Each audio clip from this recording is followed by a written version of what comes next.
साथियों नमस्कार, कैसे हैं आप सब लोग। मज़ा केम छो कसा आहेस। साथियों आज एक इम्पॉर्टेंट जजमेंट मैं डिस्कस कर रहा हूँ एनडीपीएस एक्ट को लेके। ये काफ़ी इम्पॉर्टेंट जजमेंट है जिसमें ना केवल फैक्चुअल पर्सपेक्टिव्स को देखा गया अपितु लॉ पॉइंट्स पर क्या कमियाँ थी प्रोसिक्यूशन के पार्ट पर उसको भी देखा गया। तो जब कभी भी आप एनडीपीएस का मुकदमा फेस कर रहे हैं बीइंग अ जूनियर एडवोकेट, या आप स्वयं एक क्लाइंट है या आपका कोई मित्र या रिश्तेदार इस तरह के मामले में जो है फंस गया है, तो वहाँ पर हम किन किन बातों का विशेष ध्यान रखें और क्या क्या टेक्निकल पॉइंट इन मामलों में देखने होते हैं, जिसको लेके मैंने आज का ये कंटेंट जो है लिखा है। और आज की क्लास में हम इस कंटेंट को जो है डिस्कस करेंगे प्रैक्टिकल वे में। तो आप सब काम छोड़कर एक कॉपी और एक पेन लीजिए, जो कुछ बता रहा हूँ उसको नोट डाउन करते हुए चलिए ताकि आपको काफ़ी ईजी रहेगा। जो मेरा लेक्चर है ये बेस्ड है on judgment of honourable Guwahati high court. Judgment है 9/9/2024 का। मनीरुथ बनाम स्टेट ऑफ असम के नाम से जो है ये जजमेंट जो है देखने को मिला है। साथियों इस केस में एनडीपीएस के तहत एक कार्रवाई इनिशिएट हुई। Section 21 sub clause C NDPS act with section 25 of NDPS act accused जो है कन्विक्ट हुआ। उसको 10 साल की जो है कैद अवॉर्ड की गई by the concern trial court, और इसके अलावा 10 लाख का उस पर जुर्माना भी इम्पोज किया गया। मामला इस तरह से है कि 28/9/2021 को करीबन 2:30 बजे एक इन्फॉर्मेशन मिलती है किसी एसआई को, जो इस केस में है PW3, कि किसी के घर पर जो है लार्ज क्वांटिटी में कॉन्ट्राबैंड जो है वो रखे हुए हैं, आप जाके उसको रिकवर कर सकते हैं। वो व्यक्ति कोई और नहीं, प्रेजेंट पिटिशनर अक्यूज था। इस स्थिति के तहत इसने ये इन्फॉर्मेशन जो है लिखबद्ध करी। कंसर्न जो SHO है उसको इस बात की सूचना दी ताकि कार्रवाई हो सके, और इसके साथ साथ सर्किल इंस्पेक्टर की परमिशन ले ली। सब काम रात में हो रहा है ये, और ये रश करते हैं मौके पे और अल्टीमेटली गवाहों को तलब करते हैं, और गवाह भी 5-7 मिनट में मौके पर आ जाते हैं। और उसके बाद कंसर्न जो अक्यूज्ड है उसके घर का डोर जो है खटखटाया जाता है।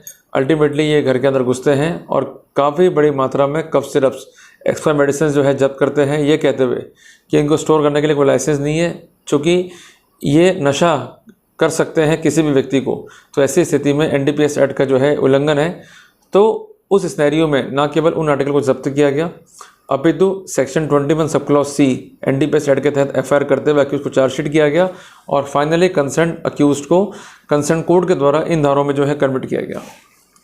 साथियों मामला जो है जब हाईकोर्ट पहुंचा तो डिफेंस के कई अटैक जो है इस केस में थे। उनका पहला अटैक यह था कि इस केस में इनकन्सिस्टेंसी है। जो मौतबिर गवाह हैं वो किसी भी रूप में केस को सपोर्ट नहीं करते हैं, गवाहों के बयानों में इनकन्सिस्टेंसी है, और ये पूरा का पूरा केस जो है वो फैब्रिकेटेड है। इनका कहना ये कि जो PW1 है अगर उसके बयान देखें तो वही कहता है कि पुलिस ने जो है इसको कॉल किया, जो अक्यूज है इसके घर पे बुलाया, डोर जो है वो बंद था, डोर जो है खटखटाया गया, अक्यूज ने डोर को खोला, टीम जो है अंदर जाती है और बड़ी मात्रा में कफ सिरप और एक्सपायर्ड मेडिसिन को जो है जब्त करती है। सबसे इंपॉर्टेंट बात, एग्जैक्ट नंबर ऑफ कार्टून्स क्या थे उसको याद नहीं है, और इसके अलावा इस पॉइंट पर अन्य गवाह जो हैं अलग बयान देते हैं। कुछ कहते हैं कि रिकवर हुआ है प्लास्टिक बैग से, कुछ कहते हैं रिकवर हुआ है बरांडा से, कुछ कहते हैं रिकवर हुआ है गनी बैग से। तो इस पर भी जो है विरोधाभास मार्क किया डिफेंस ने। सबसे इंपॉर्टेंट बात, कितने नंबर में वो कार्टून्स थे, उसमें कितने जो है आर्टिकल्स रखे हुए थे, इसकी भी कोई स्पष्ट जानकारी इस गवाह को नहीं है। और ये सबसे महत्वपूर्ण बात है कि जब आप कार्रवाई कर रहे हैं तो सबसे पहले कार्रवाई का जो मॉडस है, जो एक्शन प्लान था वो क्लियर होना चाहिए। ज़रा सोचो कि सुबह 3 बजे कार्रवाई के लिए पहुंचना, और ये जो गवाह हैं ये अचानक कैसे मिल गए कंसर्न पुलिस को। तो apparently it is clear that case is totally manipulated. और पुष्टि बाद में इस बात से भी इस स्थिति की हुई कि जो कंसर्न सीजर मेमो था, जो कंसर्न आर्टिकल सीज हुए उनका बनाया गया सीजर मेमो, उसमें जो टाइम दिया गया वो था 3:45 दिन का, जबकि जो गवाह हैं वो कहते हैं कि साहब जो भी सीजर हुआ वो मॉर्निंग में हो चुका था। तो ये विरोधाभास क्यों आया, ये जो गंभीर स्थिति थी ये क्यों पैदा हुई, इसका कोई भी स्पष्टीकरण स्पष्ट रूप से प्रोसिक्यूशन नहीं दे पाया, जो काफ़ी इंपॉर्टेंट पॉइंट था यहाँ पर नोट डाउन करने के लिए। सबसे इंपॉर्टेंट बात, PW2 उसका कहना यह था कि जो भी आर्टिकल सीज हुए थे ना तो उसको दिखाए गए, ना ही कोई लिस्ट जो है उसके साथ प्रिपेयर की गई। ये इसलिए इंपॉर्टेंट है कि जब भी आर्टिकल सीज होंगे तो उसकी लिस्ट जो है प्रिपेयर की जाएगी, और उस लिस्ट की कॉपी जो है अक्यूज को दी जाएगी। ये इंपेरेटिव प्रोविजंस हैं सेक्शन 100 सब क्लॉज 4 CRPC में। और इसके अलावा जब सैंपल ड्रॉ होंगे तो उस समय भी जो कंसर्न सैंपल्स हैं उनके अलग से लिस्ट बनेगी, और उस लिस्ट को सर्टिफाई करेगा कंसर्न मजिस्ट्रेट। अगर वो कंप्लाई विद नहीं हो रहा है यहाँ पर तो ये सेक्शन 52A एनडीपीएस एक्ट का उल्लंघन है। इस बात को जो है समझ के चलिएगा।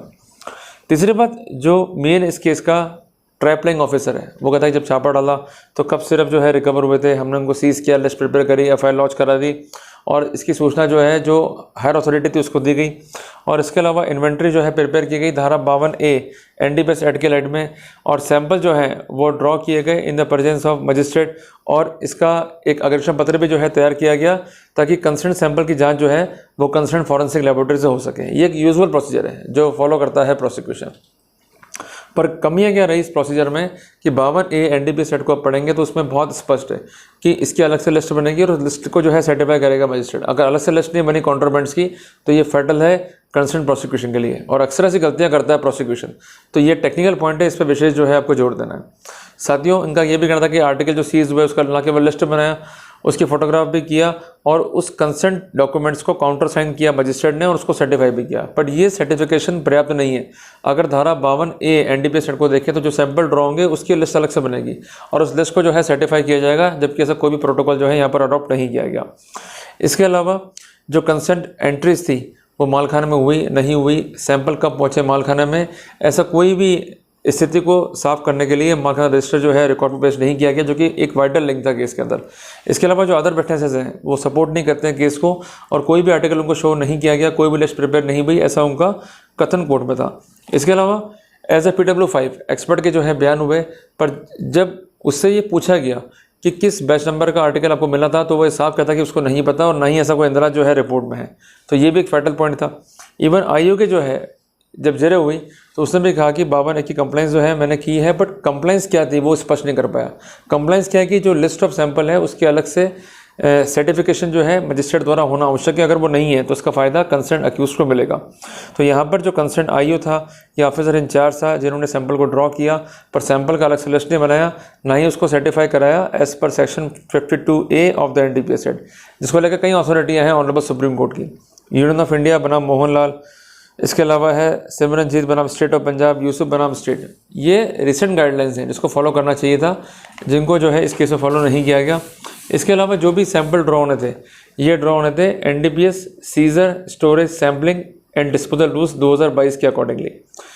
इसके अलावा सबसे इंपॉर्टेंट बात यह है कि जो भी यहाँ पर इवेंट्स हुए, जो भी एविडेंस रिकॉर्ड पर है उसकी एक कस्टडी होती है। It must be safer and chain should be properly intacted, तो वो प्रोटोकॉल भी जो है यहाँ पर अडॉप्ट नहीं किया गया। इसके अलावा जो रजिस्टर था मालखाने को लेकर, जिसको ना केवल वेरीफाई करना होता है अपितु कंसर्न एंट्रीज को, जब सैंपल जमा हुआ है उसको, जब सैंपल जो है निकाले गए जांच के लिए उसको बराबर जो है मेंटेन करना होता है, परंतु ऐसा कोई मालखाना रजिस्टर भी प्रदर्शित नहीं हुआ है, ये फैटल था। इसके अलावा स्टेटमेंट में जो है इनकन्सिस्टेंसी है, ये भी कोर्ट ने जो है ऑब्जर्व किया। जैसे उदाहरण के लिए सीजर मेमो जो है उस पर टाइम था 3:45 दिन का, जबकि सारे गवाह कहते हैं कि सीजर जो है वो मॉर्निंग में होगा। इसके अलावा कुछ कहते हैं कफ सिरप हुआ, कुछ कहते हैं हेरोइन हुआ, कुछ रिकवरी का जो प्लेस है वो कुछ और बता रहे हैं, कुछ और बता रहे हैं। तो ये सब बातें जो है फैटल थी। और इसके अलावा 52A का जो है कंप्लाइंस विद नहीं हुआ, ये पॉइंट भी जो है काफ़ी इंपॉर्टेंट था। तो कोर्ट ने फैक्ट्स का, सर्कमस्टेंसेस का अवलोकन किया और कोर्ट ने कई निष्कर्ष जो है ड्रॉ किए जो हमारे लिए महत्वपूर्ण थे। कोर्ट का कहना ये है कि भले ही आपने जो एलिस्ट आर्टिकल थे उसकी लिस्ट तैयार कर ली, पर तब भी सेक्शन 52A एनडीपीएस एक्ट का टोटल कंप्लाइंस ये स्थिति नहीं करती है। वो तब करेगी जब कोई सैंपल है आप जो ड्रॉ कर रहे हो उनका लिस्ट बनाओगे, उस लिस्ट को प्रॉपर रूप से सर्टिफाई और ऑथेंटिकेट जो है मजिस्ट्रेट करेगा, तभी 52A जो है कंप्लाइबित होगा। अगर नहीं है तो उसका फ़ायदा जो है आपको मिल जाएगा। दूसरी इंपॉर्टेंट बात है कि इनकन्सिस्टेंसी क्या है, ये काफ़ी इंपॉर्टेंट है। जब भी कार्रवाइयाँ हो रही है एनडीपीएस एक्ट के अंदर, तो अगर स्टेटमेंट जो है अलग अलग हैं, उसमें बदलाव है और ऐसे बदलाव जो केस का बुनियाद, उसका मटेरियल स्थिति को जो है चेंज कर दे, तो ये अपने लिए महत्वपूर्ण है, इसको नोट डाउन करते हुए चलिएगा। तीसरी इंपॉर्टेंट बात, आप ज़रा सोचिए कि फटाक से कार्रवाई करना, जल्दबाजी में गवाह तलब करना, उन्हें केस समझाए बगैर प्रोसीडिंग में पार्टिसिपेट करना, अपने आप में ये इंडिकेट करता है कि प्रोसीडिंग जो है टोटली मैनिपुलेटेड है। मैं आपको एक बात स्पष्ट करना चाहता हूँ कि conduct of accused is totally important, क्योंकि अगर अक्यूज बेईमान होगा तो मौके से भागेगा, रेसिस्ट करेगा, झगड़ा भी कर सकता है। यहाँ तो अक्यूज खड़ा है, आराम से जो है दरवाज़ा खोल रहा है, पूरी की पूरी इन्वेस्टिगेशन में कॉपरेट कर रहा है, तो ये बयान आपको पूछने चाहिए।